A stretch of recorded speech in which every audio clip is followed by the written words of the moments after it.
Okay, on to the next step. We've started to hang the curtains from the ceiling. We're gonna probably get more so that we can cover more of the ceiling, and then probably get some of the soundproofing blocks up on there as well. So up next is this dreaded sound booth. We've cleaned it out. All that's left now is to just give it a good sweep, get it prepped, clean the walls a bit so that the adhesive sticks and the nails go in nicely. And the next time you see this, it'll be at least half covered with the foam. Okay, a little update. First few pieces are up, and because this room is so tight, I'm not going to be using the spray glue just yet. I'm just nailing them in using these guys. Tiny, tiny little 3/4 inch concrete nails. I'm not even sure if they are concrete nails or not, but they're going into the concrete very well. And this, what's happening here, it doesn't damage our foam. I don't know if you guys will be able to see that, but alright, you see that little guy right there? That's our nail.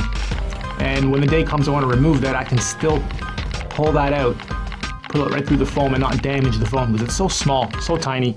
And it holds it in there nicely, and aesthetically you can't see it. So awesome. We'll keep doing that. Most closets do have that middle piece so that you can get your shelves or your top shelf up there, and then your rod to hang your clothes on. So we have to remove that. We could have easily went over it with this, but I didn't want to. I want it to be flush. I don't want any nails sticking out anywhere. So now we have a big mess to clean up, but it's going to be much easier to fill in the rest of the closet without that in the way. Looks good already. All right. Okay, so what we're going to do now is the bottom half. We're pretty much complete.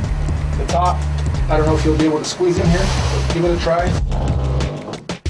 You'll notice that there's little gaps. I don't know if you'll be able to get in here. But it's okay if you have some gaps. You notice there's a few spots here and there that it doesn't fully cover. Don't worry about it, especially if you have such a small booth. If you really want to be, anal about this, you can put up sheets first. But I wouldn't. Again, it's just a small little space that all we really want to do is cover it enough so that when we close this door, it's already acting like a cool little vocal booth. 1, 2.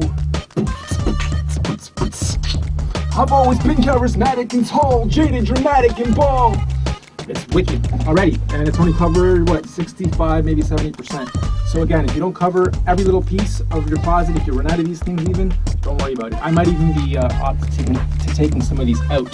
If I cover it 100%, close the door, start recording, oh, it's too dry, it's too damp, I might take some of these out or leave the door open a little bit. So don't worry if you're out of pieces or if you have little spots that are gacky. All right, I'll continue this. Let you guys, here, come closer, show these guys. All I'm really doing, I'm pretty much right in the center. I'm pushing it through, so that it just goes through. Lining it up. This is a concrete wall, so it sticks nice and easily for me. Stretching it out a little bit so that I can get at the nail easily, and then just a couple, done. Do that all the way around, you don't even need the glue. I might want to go in here afterwards and get the glue, at least a little bit, because when artists turn here, they're going to be nudging up against this, and they can't fit in here perfectly, so some of these will probably come off sooner or later, so probably we'll glue them. If we get them up there first, staple nails. Okay, we'll see you guys when this is all complete.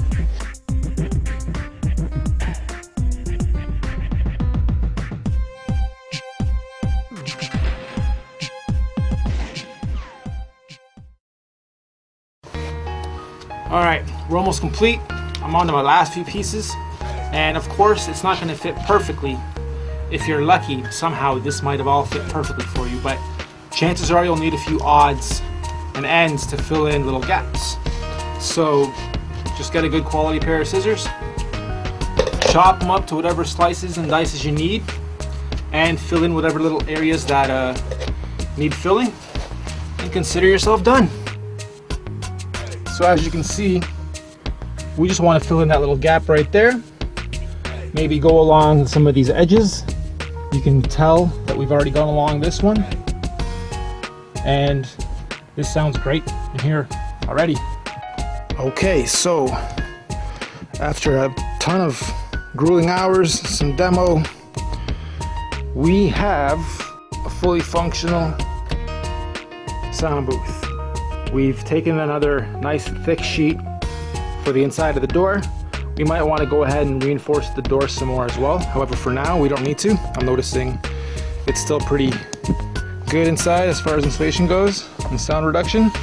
Inside, we've simply laid one of those very fuzzy blankets on the floor. You can lay carpeting if you want. And without even closing the door, I'm just gonna give you guys a little... Hey, I've always been charismatic and tall, jaded, dramatic, and bold.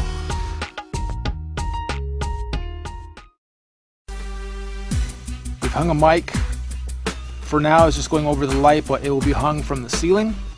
Then right about there, we're gonna have a shelf, maybe two, that'll come out and we can put a laptop on it, another microphone, or a screen coming out from our main board, and a mouse and a keyboard extension, so I can control Cubase and everything while I do the recording in here.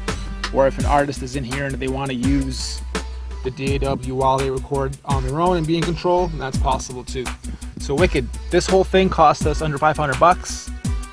The foam itself was about $3. This sheet was about 50 bucks. This blanket was about 30 or 40. The light was about 15 to 20.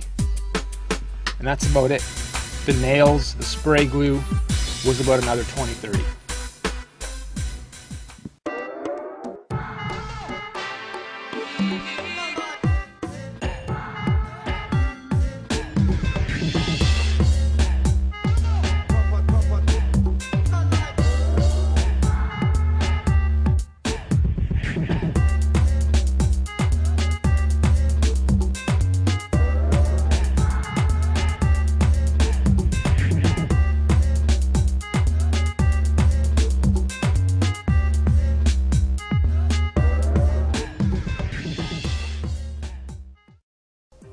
So now, depending on the mic or what mic you use, cardioid versus multi-directional, you can have different settings. You can place a piece of wood or a different kind of reflective surface behind it and put it on a different setting. And you can treat the room itself differently by adding or removing elements from the room to make the room and the sound in here be a little bit more damp, a little bit more bassy, or a little bit more tight. Or again, have a reflector or two in here so that you can get that little bit of a kick and a bounce in the sound too. Hope you guys have enjoyed this. NC Media signing off. Keep making music, keep banging, keep making wicked tunes. Peace out.